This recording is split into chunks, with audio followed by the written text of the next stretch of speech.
ആളുകൾ ഞാനൊരു ജയിലിൽ കാക്കനാട് ജയിലിൽ പോയിട്ട് 4 പെൺകുട്ടികളെ കണ്ടിട്ടുണ്ട്. വെറുതെ ചുമ്മാ ഒരു കുട്ടിയുടെ കൈ പിടിച്ച് ഷെയ്ക്കൻ ചെയ്ത പാർട്ടിക്ക് വെറും 17 വയസ്സേ ഉള്ളൂ. അന്താളിച്ച് നോക്കിയിരിക്കുന്ന ഒരു കുട്ടിയായിരുന്നു.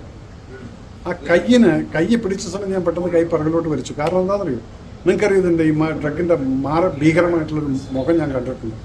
ആ കുട്ടിയുടെ കൈയിൻ്റെ വിരലിൻ്റെ തുമ്പുകൾ മുഴുവൻ റബ്ബർ ഗ്ലൗസിൽ വെള്ളം ഒഴിച്ച പോലുള്ളൊരു ഫീലായിരുന്നു എനിക്ക്. കാരണം ഈ എല്ലൊക്കെ ദ്രമിച്ച് പോയിരിക്കും. ഇത് ഏത് ചെറുപ്പക്കാരോട് ഞാൻ പറഞ്ഞ് മനസ്സിലാക്കും, മക്കളെ ഈ ഡ്രഗ് എന്ന് പറയുന്നത് ഇത്രയും ഭീകരമായിട്ടൊരു സംഭവമാണ്, ഇതിനോട് കയറല്ലേ. അതന്നെ എല്ലാം ഉപയോഗിക്കുന്ന ഈ ആളുകളെ നമ്മൾ ഇത് പറഞ്ഞ് മനസ്സിലാക്കുന്നത് എങ്ങനെയാണ്? അല്ല സാറേ, ഞാനൊന്ന് ടേസ്റ്റ് ചെയ്ത് നോക്കിയതാണ്. എന്നാൽ നിങ്ങളെന്താ സയനൈഡ് ടേസ്റ്റ് ചെയ്യാത്തത്? ഈ ചോദ്യത്തിന് മാത്രം ഉത്തരം പറ. എന്താണ് ഈ ചെറുപ്പക്കാർ സയനൈഡ് ടേസ്റ്റ് ചെയ്യാത്തത്? അത് ടേസ്റ്റ് ചെയ്ത് സയൻറ്റിസ്റ്റ് അടക്കം മരിച്ചുപോയി എന്നുള്ള കൺഫേം കിട്ടിയതുകൊണ്ട് ഈ മരിച്ചു പോകുന്നതും ഭീകരമായിട്ട് വേദന അനുഭവിച്ച് പോകുന്ന കുട്ടികളുടെ അവസ്ഥ എന്താണെന്നുള്ളത് ഇത് ഞാൻ പറയുമ്പോൾ ഇത് നമ്മൾ ടി വിയിൽ കാണിച്ചു കൊടുക്കണം.